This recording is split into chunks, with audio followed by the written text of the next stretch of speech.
നമസ്കാരം. Raf talk ഫുട്ബോളിലേക്ക് അവർക്കും സ്വാഗതം. ലാലിഗയിൽ ഇപ്പോൾ 8 റൗണ്ട് മത്സരങ്ങൾ കഴിഞ്ഞ് നമ്മൾ ഇൻ്റർനാഷണൽ ബ്രേക്കിൻ്റെ സമയത്ത് നിൽക്കുമ്പോൾ ഒന്നാമതാര അത് റയൽ മാഡ്രിഡ് ആണ്. വെറുതെ അല്ലെന്നേ, മുന്നേറ്റ നിരയിൽ അവർക്ക് 2 സൂപ്പർ താരങ്ങളുണ്ട്. സൂപ്പർ ഡ്യൂപ്പർ പെർഫോമൻസുമായിട്ട് മുന്നോട്ട് പോകുന്നു. സാക്ഷാൽ കിലിയൻ എംബാപ്പയും വിനി ജൂനിയറും.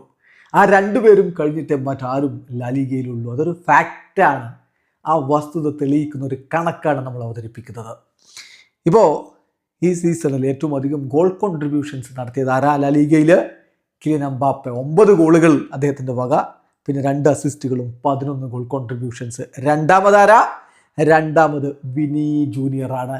5 ഗോളുകളും 4 അസിസ്റ്റുകളും 9 ഗോൾ കോൺട്രിബ്യൂഷൻസ് അദ്ദേഹത്തിൻ്റെ വക. മറ്റെല്ലാവരും അദ്ദേഹത്തിന് പുറകിലാണ്. എത്ര പെണ്ണും പ്രകടനം നടത്തുന്നുണ്ട്. ഹുലിയൻ ആൽവാരസ്, ലമീൻ യമാൽ, റഫീഞ്ഞ, വമ്പൻ പേരുകൾ ഒരുപാടുണ്ട്. പക്ഷേ 1ഉം 2ഉം സ്ഥാനത്ത് റയലിൻ്റെ ഈ ചുണക്കുട്ടികളാണ്.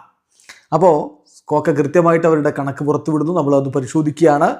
1ാം സ്ഥാനത്ത് Kylian Mbappe, 11 goal contributions. Spanish ലാലിഗയിലെ ഗോൾ കോൺട്രിബ്യൂഷൻ്റെ കാര്യത്തിൽ 1ാം സ്ഥാനത്ത് കിലിയൻ എംബാപ്പെ, 11 ഗോൾ കോൺട്രിബ്യൂഷൻസ്. രണ്ടാമത് വിനി ജൂനിയർ, 9 ഗോൾ കോൺട്രിബ്യൂഷൻസ്. മൂന്നാമത് ഏറ്റ ഇയോങ്, അദ്ദേഹത്തിൻ്റെ പേരിൽ 8 ഗോൾ കോൺട്രിബ്യൂഷൻസ് ആണുള്ളത്. 4ാമത് ഹുലിയൻ ആൽവാരസ്, അത്ലറ്റിക്കോ മാഡ്രിഡിൻ്റെ താരത്തിൻ്റെ പേരിൽ 7 ഗോൾ കോൺട്രിബ്യൂഷൻസ് ആണ്. ആർദ ഗ്യൂളറാണ് 5ാമത്. വീണ്ടും റയൽ താരം. ടോപ്പ് 5ൽ 3 റയൽ താരങ്ങളാണ്. ആർദ ഗ്യൂളർ 6 ഗോൾ കോൺട്രിബ്യൂഷൻസുമായിട്ട് 5ാമത് നിൽക്കുന്നു.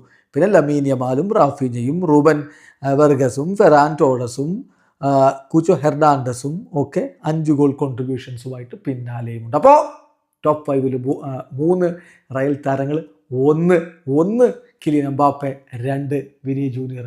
അവർ കഴിഞ്ഞിട്ട് ലാലിഗയിൽ മറ്റാരുമുള്ളൂ. It's a fact. വീഡിയോ അവസാനിക്കുന്ന ഫുട്ബോൾ ലോകത്തെ കൂടുതൽ വിശേഷങ്ങളുമായി റാഫ് ടോക്സ് വീണ്ടും എത്താം.